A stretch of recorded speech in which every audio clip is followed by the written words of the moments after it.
Magsalansang ko'y aking kinikilala. Patawarin niyaring kasalanan. Ako'y kaawaan, o mahal kong Diyos. Sang-ayon sa iyong kagandahang loob, mga sala ko'y iyong linisin, ayon din sa pag-ibig mo sa akin.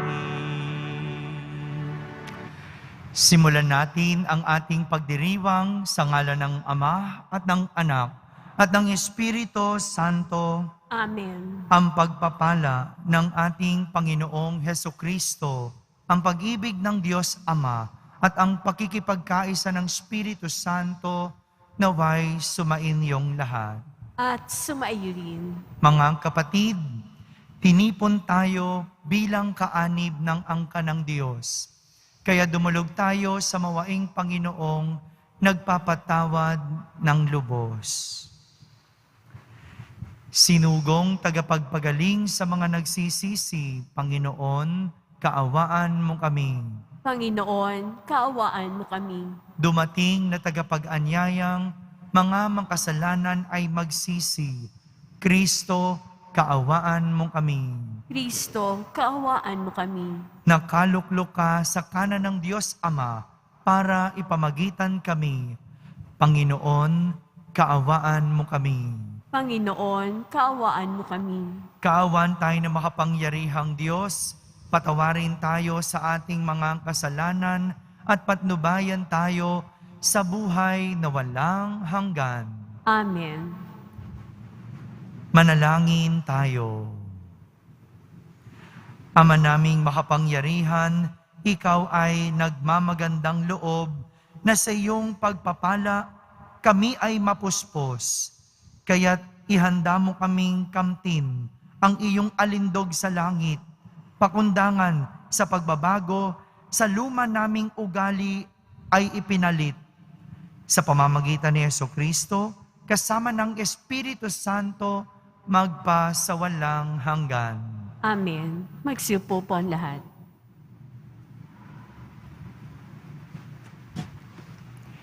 Pagbasa mula sa aklat ni Propeta Daniel.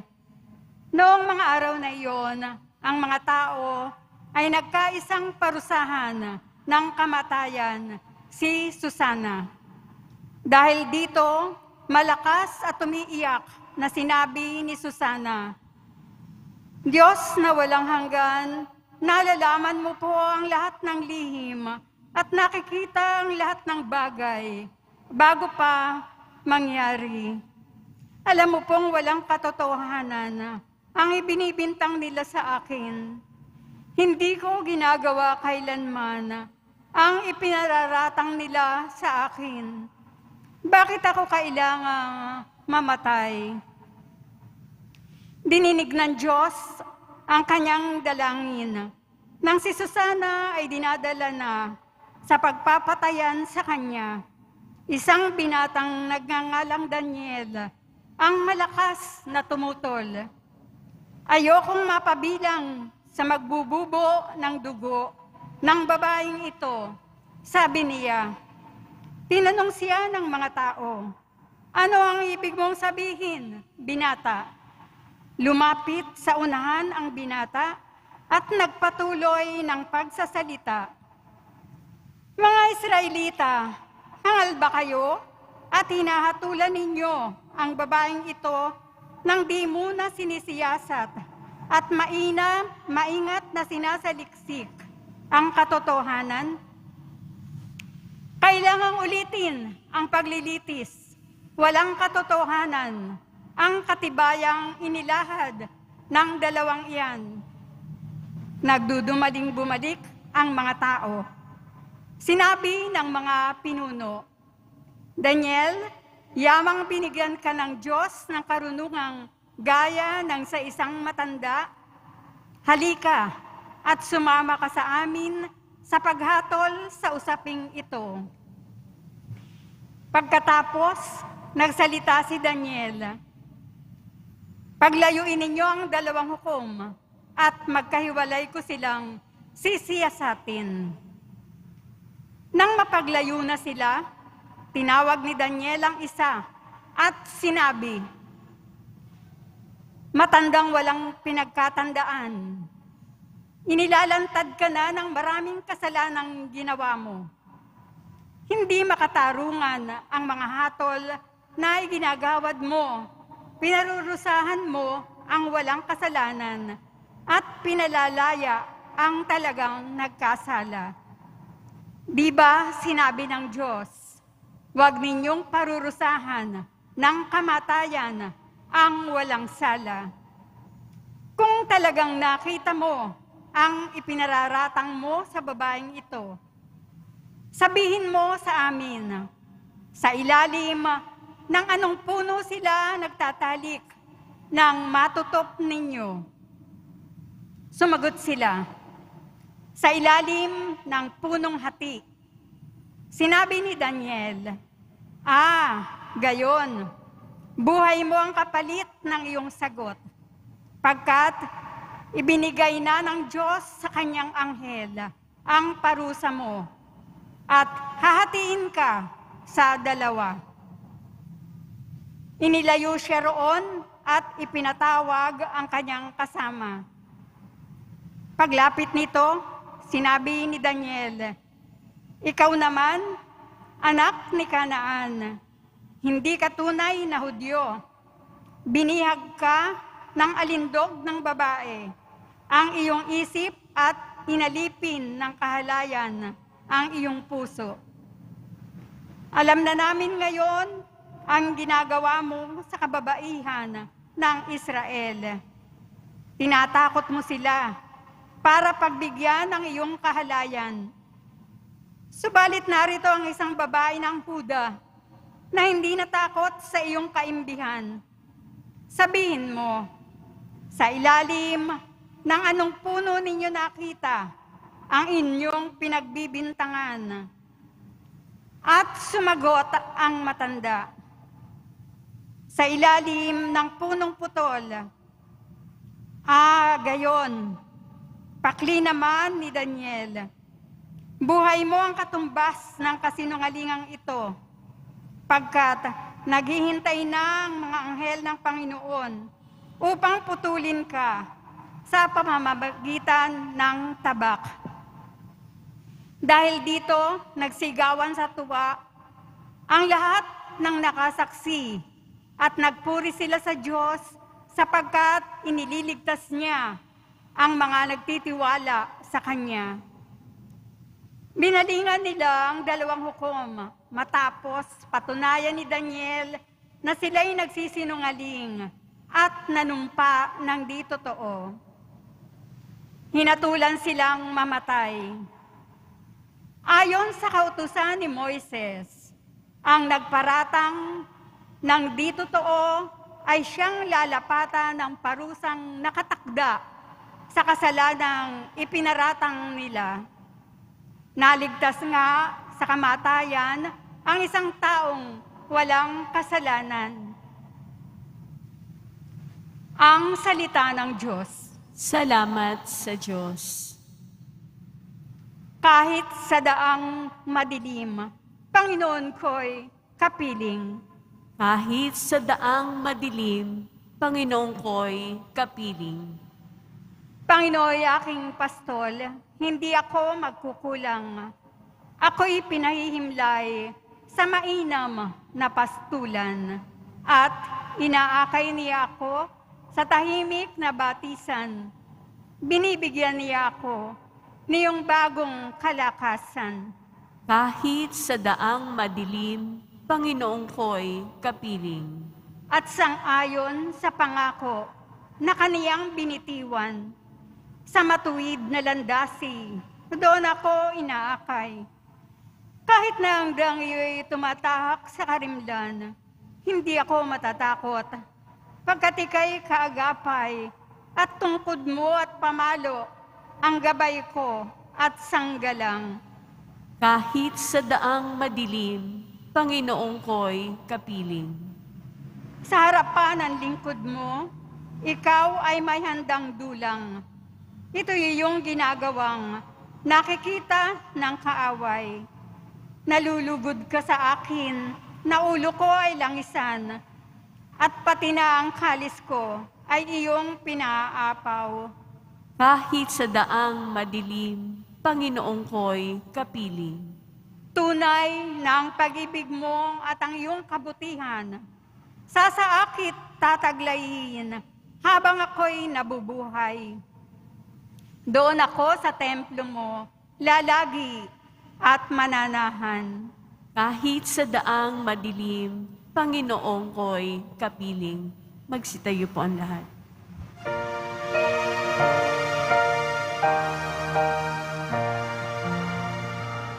Nagpupuri kami sa'yo, Panginoong Jesucristo. Nagpupuri kami sa'yo, Panginoong Jesucristo. Sinabi ng poong mahal, di ko nais na mamatay ang mga makasalanang nagbabagong kalooban upang sila ay mabuhay. Nagpupuri kami sa'yo, Panginoong Jesucristo.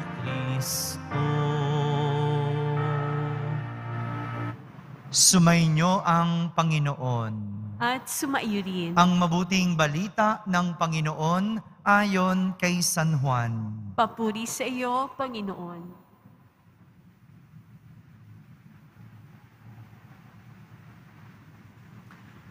Noong panahong iyon, sinabi ni Jesus sa mga Pariseyo, "Ako ang ilaw ng sanlibutan.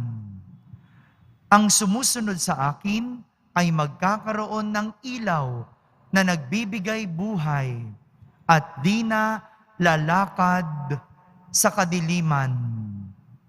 Sinabi sa kanya ng mga Pariseyo, "Ikaw ang nagpapatotoo sa iyong sarili. Hindi maaaring tanggapin ang patotoo mo."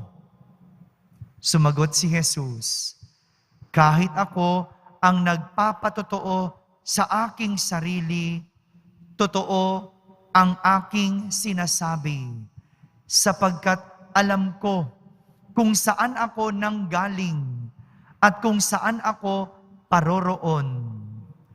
Ngunit hindi ninyo alam ang aking pinanggalingan at ang aking paroroonan.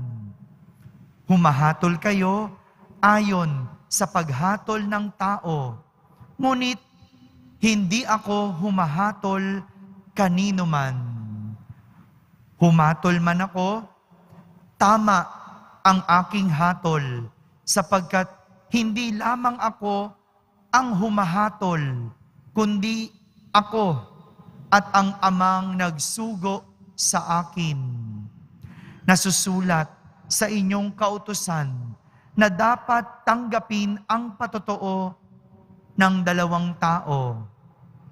Nagpatotoo ako tungkol sa aking sarili at nagpapatotoo rin ang amang nagsugo sa akin. Kaya't siya'y tinanong nila, "Nasaan ang iyong ama?"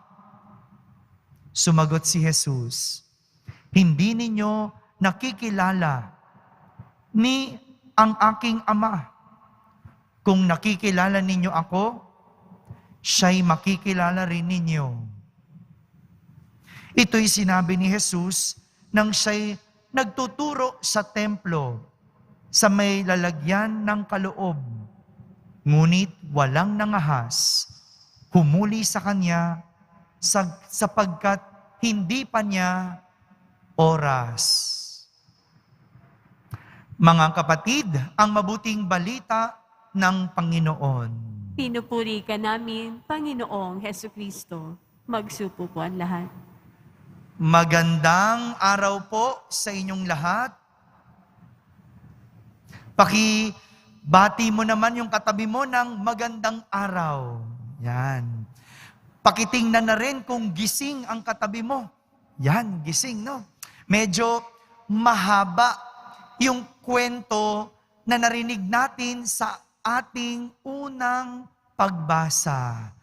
Pero alam nyo po, short version na po yun, yung binasa. Meron pang long version. Ibig sabihin, mas mahaba pa yung kwento sana. Pero mas maganda. Kaya naman, bubuo din natin yung kwento na narinig natin sa ating unang pagbasa para maunawaan natin ang aral na nais ituro sa atin sa araw na ito. Isang madilim na karanasan ang sinapit ng isang babaeng malapit sa Diyos. Yun yung bida sa ating unang pagbasa. At itong babaeng ito ay nagngangalang Susana. Ano pong pangalan ng babae? Ayun, very good. Nakikinig, no? Si Susana ay napakagandang babae at malapit sa Diyos. Siya ay asawa ni Joachim. Ano pong pangalan ng asawa ni Susana? Yan, very good. At sa sobrang ganda ni Susana, naakit ang dalawang hukom ng bayan. Sino ang naakit kay Susana? Yung dalawang hukom. Nagkaroon sila ng pagnanasa kay Susana. Bagamat ginagalang ng buong bayan ang dalawang hukom, pinagplanuhan nila ng hindi maganda si Susana. Nagnasa sila kay Susana. At lahat ito nangyari at nagawa nila dahil sila ay tumalikod sa pananalangin sa Diyos at kinalimutan ang kanilang tungkulin sa bayan. Ganito po kalimitan ang nangyayari kapag nakakalimot sa Diyos at sa tungkulin. Napapariwara at nakakagawa ng masama. Kaya minsan, no, magandang paalalahanan natin yung mga nakakalimot sa Diyos, yung mga hindi na nagsisimba, paalalahanan mo, simba ka naman pag may time. Oh, yung mga anak ninyo, yung mga asawa ninyo, yung mga kapatid na nakakalimot sa Diyos, magandang paalalahanan. Kasi ang mga nakakalimot sa Diyos, nakakagawa ng masama at napapariwara. Maganda ring paalalahanan tayo sa ating mga tungkulin. O yung mga ina dito, yung mga nanay, sa tuwing tinatawag kayo ng inyong mga anak na mama, mami, nanay, ina, magandang paalala, ang inyong tungkulin sa pamilya. Kayo ay ilaw, kaya hindi dapat naghahasik ng dilim. Paalalahanan ang mga ama, sila ay mga haligi ng tahanan at hindi dapat sinisira ang tahanan. Ganitong nangyayari kapag nakakalimot sa tungkulin at nakakalimot sa Diyos. Napapariwara at nakakagawa ng masama. Mabuti na lang itong si Susana may takot sa Diyos. At dahil siya'y may takot sa Diyos, alam niyang mali ang gusto ng dalawang hukom. Alam niyang mali ang makipagtalik sa iba, lalo na siya ay may asawa. Kaya hindi siya pumayag sa gustong mangyari ng dalawang hukom.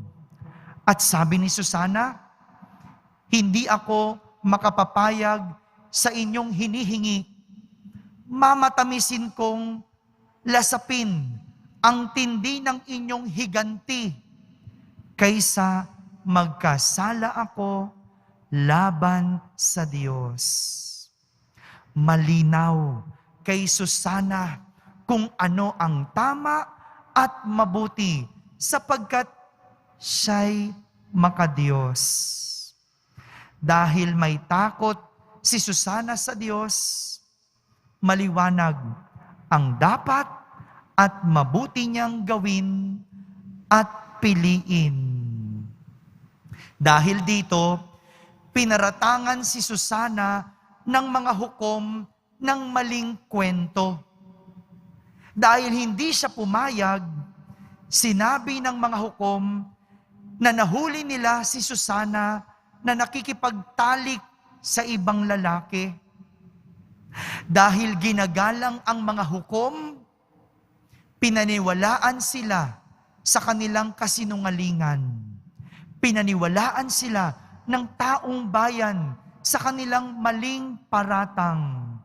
Kaya't si Susana, hinatulan ng kamatayan.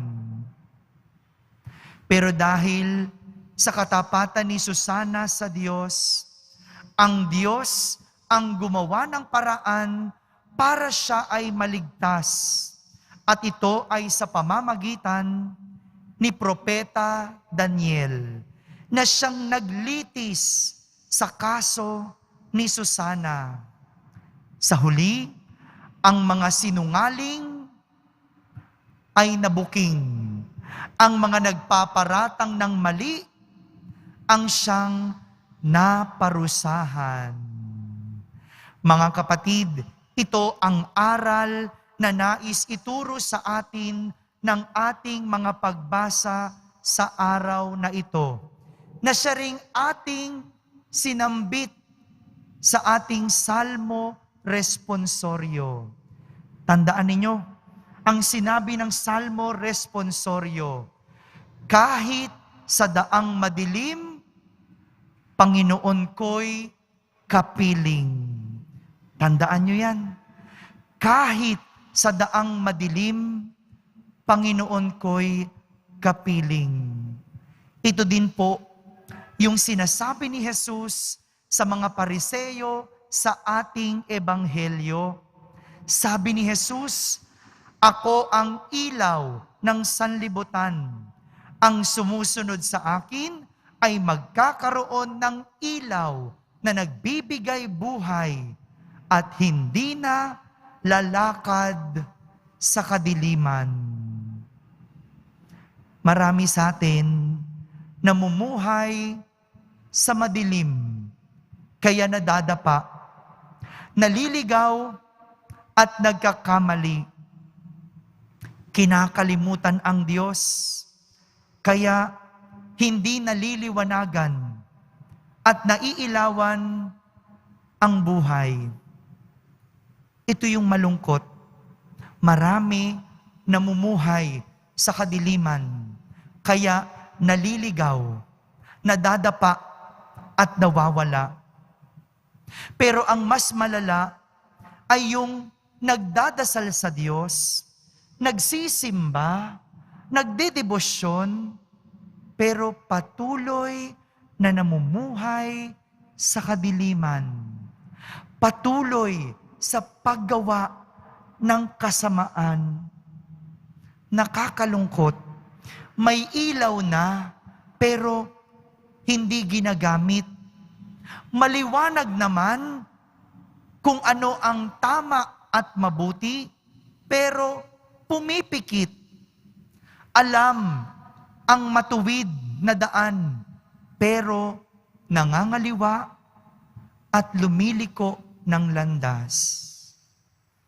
Mga kapatid, ngayong panahon ng Kwaresma, tayo ay iniimbitahan ng Diyos na iwan ang dilim patungo sa liwanag.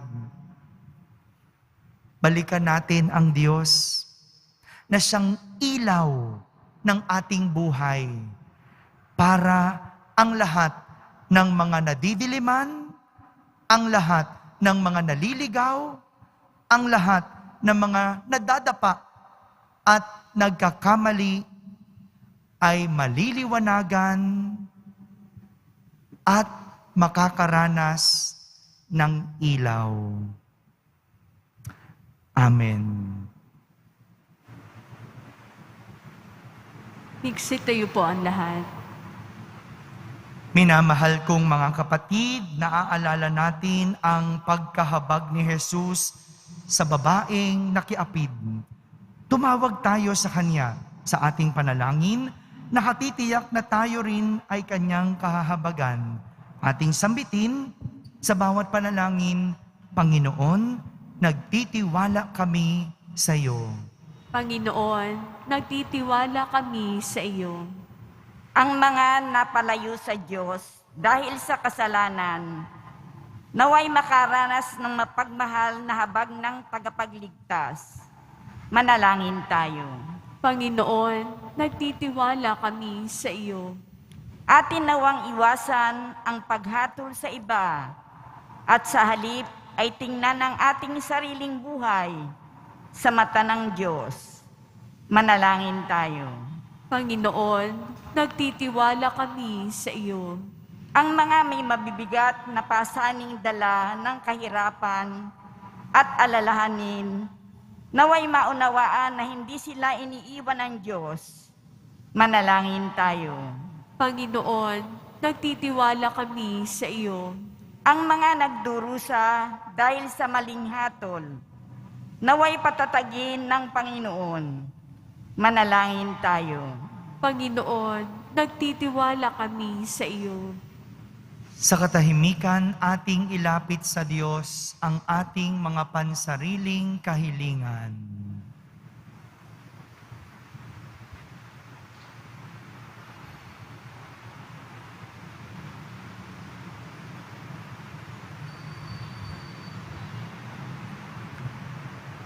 Manalangin tayo.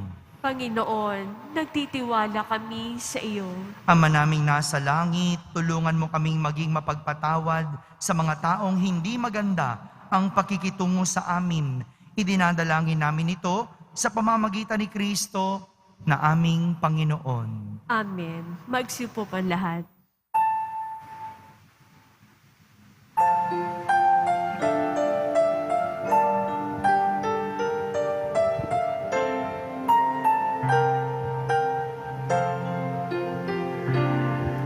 Sa'yo, Ama, aming handog, ang tinapay at alak na ito, handog ng iyong bayang sumasamot, humihingi ng patawad mo.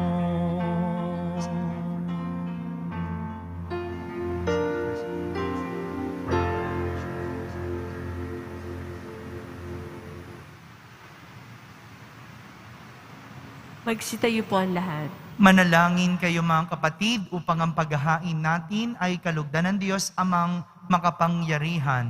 Tanggapin nawa ng Panginoon ito paghahain sa iyong mga kamay, sa kapurihan niya at karangalan, sa ating kapakinabangan at sa buong sambayanan niyang banal. Ama naming lumikha, kaming gaganap sa banal na paghahain, ay buong galak nawang makaharap na may kadalisayang angkin, upang ang bunga ng aming pagtitiis ay maipamalas namin sa pamamagitan ni Jesucristo, kasama ng Espiritu Santo, magpasawalang hanggan. Amen. Sumainyo ang Panginoon. At sumaiyo din. Itaas sa Diyos ang inyong puso at diwa. Tinaas na namin sa Panginoon. Pasalamatan natin ang Panginoong ating Diyos. Marapat na siya ay pasalamatan. Ama naming makapangyarihan, tunay ngang marapat na ikaw ay aming pasalamatan sa pamamagitan ni Jesucristo na aming Panginoon. Sa pagpapakasakit ng giliw mong anak, ang sangkatauhay minarapat mong magpahayag ng iyong dakilang pag-ibig sa lahat na pawang nais mong tubusin ng Mesiyas. Sa harap ng iyong kadakilaan, kapos ang dila naming magsaysay sa pag-ibig na makapangyarihang sa krus ay itinanghal. Sa krus ipinasyang patawarin ang mga tao, sa krus nagtagumpay ang ipinakong Kristo. Kaya kaysa ng mga anghel na nagsisiawit ng papuri sa iyo ng walang humpay sa kalangitan, kami nagbubunyi sa iyong kadakilaan. Santo, Santo, Santong Panginoong Diyos ng mga hukbo, napupuno ang langit at lupa ng kadakilaan mo. O sana sa kaitaasan, pinagpalang na paririto sa ngalan ng Panginoon. O sana sa kaitaasan, magsilud po ang lahat. Ama naming banal, ikaw ang bukal ng tanang kabanalan. Kaya't sa pamagitan ng iyong Espiritu, ay gawin mong banal ang mga kaloob na ito upang para sa amin ay maging katawan at dugo ng aming Panginoong Hesukristo. Bago niya, pinagtiisang kusang loob na maging handog, hinawakan niyang tinapay, pinasalamatan kanya, pinaghati-hati niya iyon, iniyabot sa kanyang mga lagad at sinabi, tanggapin ninyong lahat ito at kanin. Ito ang aking katawan na inihahandog para sa inyo.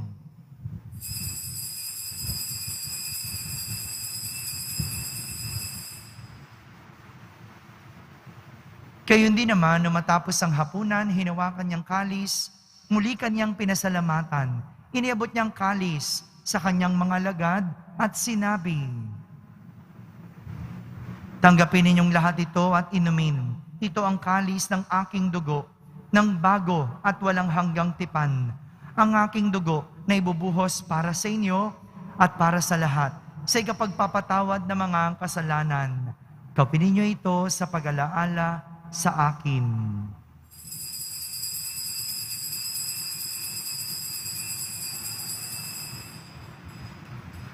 Magsitayo po ang lahat.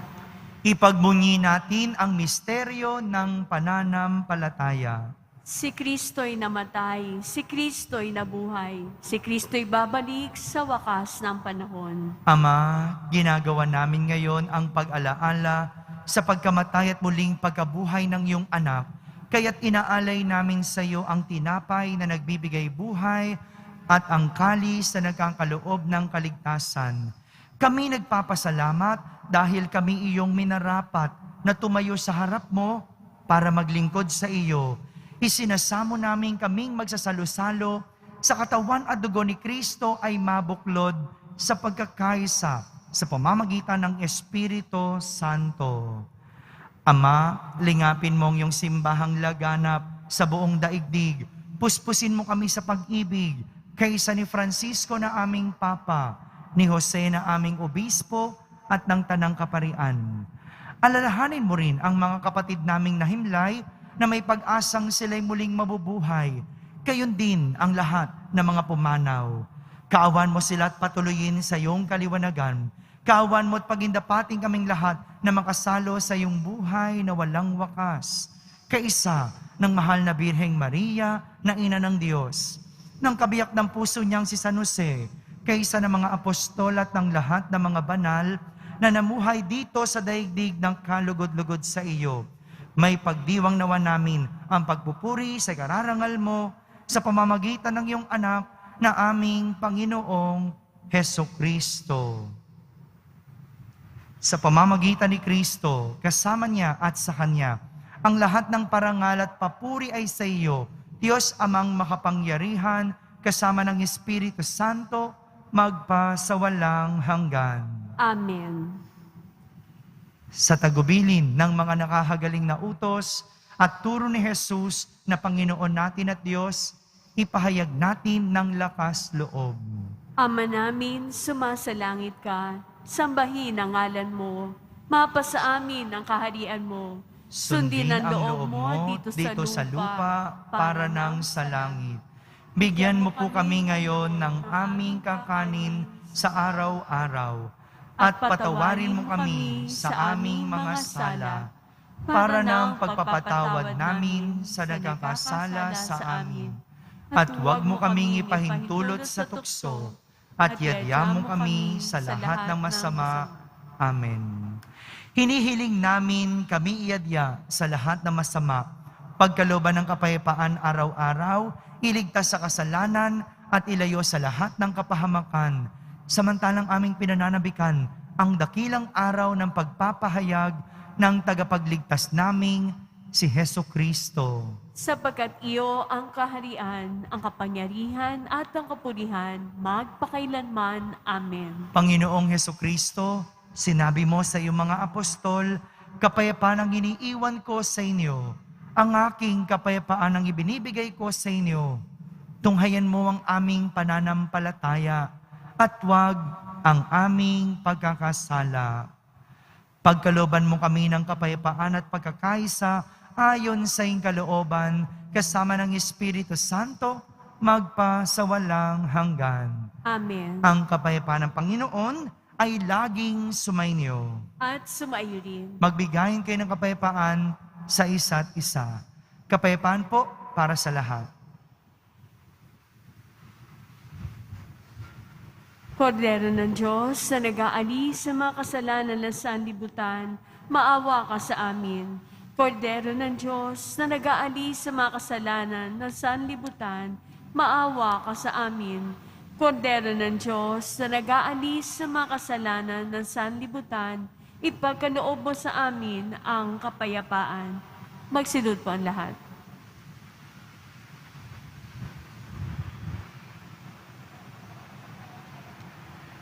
Ito ang kordero ng Diyos. Itong nag-aalis ng mga kasalanan ng sanlibutan. Mapalad ang mga inaaniyahan sa kaniyang piging. Panginoon, hindi ako karapat-dapat na magpatuloy sa iyo, ngunit sa isang salita mo lamang ay gagaling na ako. Ang katawan ni Kristo. Amen.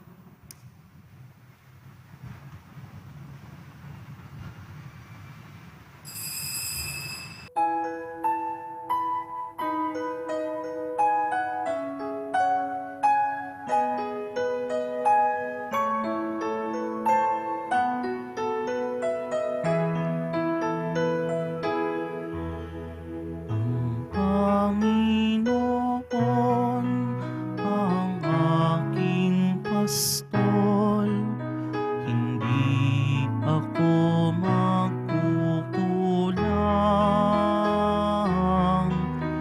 Ako ay kanyang pinagpapahinga sa mainam niyang pastulan.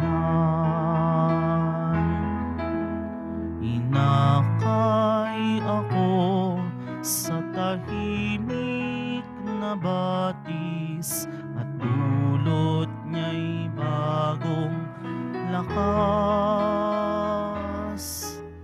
Tapat sa pangakong ako'y sasamahan niya sa tuwid na landas.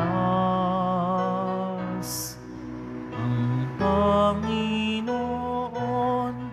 ang aking pastol, hindi ako magkukulang.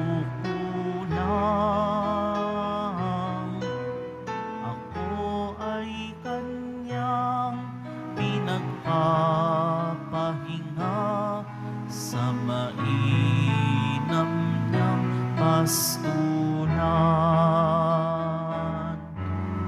Dahan may puno ng dilim o ligalig, hindi ako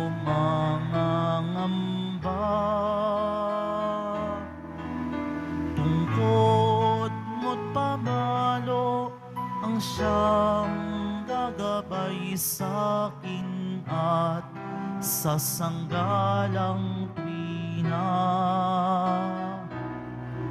Ang Panginoon ang aking pastol, hindi ako magkukulang. Ako ay kanyang pinagpapahinga sa mainam niyang pastulan. Ang Panginoon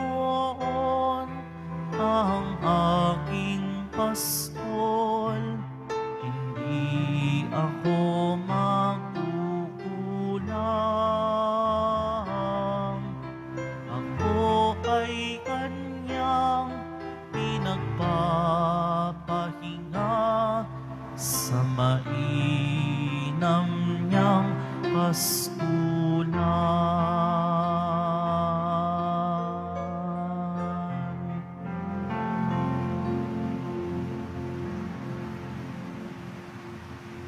Magsitayo po ang lahat. Manalangin tayo. Ama naming mapagmahal, kami pinapakinabang mo sa piging ng iyong pagpapala ay pamalagiin nawa nitong walang hilig na masama at sa gayoy maliksi naming masundan ang yapak ng halimbawa ni Jesucristo, ang aming tagapamagitan, kasama ng Espiritu Santo, magpa sa walang hanggan. Amen. Sumainyo ang Panginoon. At sumaiyo din. Pagbabasbas ng Poong Yesus Nazareno. Mahal na Poong Yesus Nazareno, inihayag mo sa pamamagitan ng krus ang walang maliw na pag-ibig ng Diyos sa sangkatauhan. Pakinggan mo ang kahilingan ng iyong angkan na nagsusumamo sa iyo.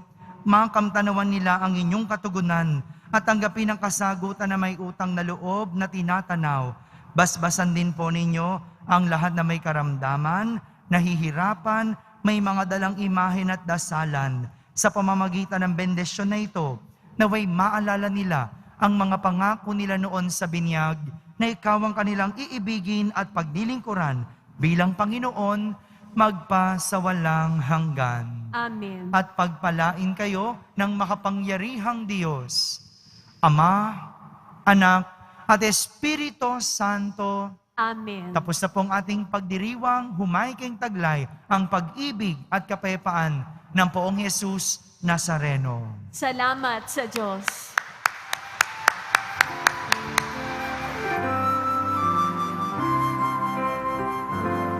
Nuestro Padre Jesus Nazareno, sinasamba ka namin. Pinipintuho ka namin. Aral mo ang aming buhay at kaligtasan.